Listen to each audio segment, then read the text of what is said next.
Tengok ni guys, Chery dah ada pickup truck babe. Tapi nama dia pelik sikit. Himla. Siapa? Himla.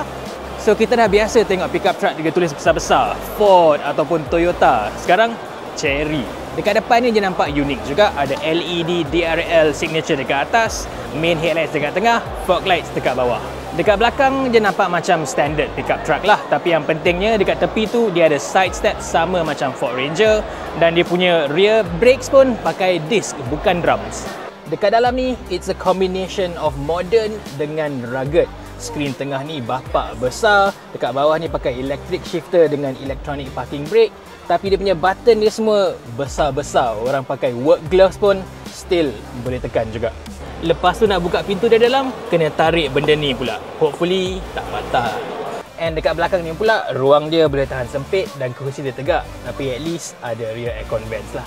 Detail lain macam engine, power, petrol atau diesel semua kita tak tahu lagi. For now, Chery main tunjuk je kereta ni for us to see.